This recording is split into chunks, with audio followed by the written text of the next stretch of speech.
வனாந்தரமான வாழ்க்கை இருக்கக்கூடாது என்று தேவன் விரும்புகிறார்.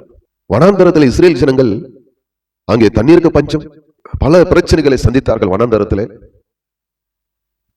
இரவும் பகலும் 40 வருஷம் அவர்கள் வனாந்தரத்திலே மிகவும் நெருக்கப்பட்டார்கள், உபத்திரப்பட்டார்கள், வேதனைப்பட்டார்கள். ஏன் என்றால் அவர்கள் கானான் தேசத்தை விரும்பவில்லை, எகிப்தை தான் விரும்பினார்கள். மீண்டும் இஸ்ரேல் ஜனங்கள் எகிப்திலிருந்து புறப்பட்டு வரும் பொழுது சிவந்த சமுதிரம் அவர்களுக்கு எதிராக நிற்கும் பொழுது மோசேவுக்கு எதிராக முறுமுறுக்கிறார்கள். நாங்கள் எகிப்திலே நன்றாக இருந்தோமே, இங்க மரிப்பதற்காக நீர் கொண்டு வந்தீர் என்று மோசேவுக்கு விரோதமாக ஜனங்கள் முறுமுறுத்தார்கள். அவர்கள் ஏதேனும் கானான் தேசத்தை விரும்பவில்லை. அதுபோலதான் இன்றைக்கு கிறிஸ்தவர்களும் அந்த கானான் தேசம் என்ற ஆசீர்வாதத்தை விரும்புவதில்லை, வனாந்தரத்தை தான் விரும்புகிறார்கள்.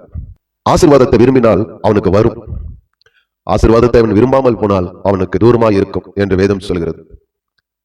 ஆசீர்வாதத்தை விரும்புங்கள், செழிப்பை விரும்புங்கள், சுகத்தை விரும்புங்கள், ஆரோக்கியத்தை விரும்புங்கள். இதுதான் தேவனுடைய திட்டம்.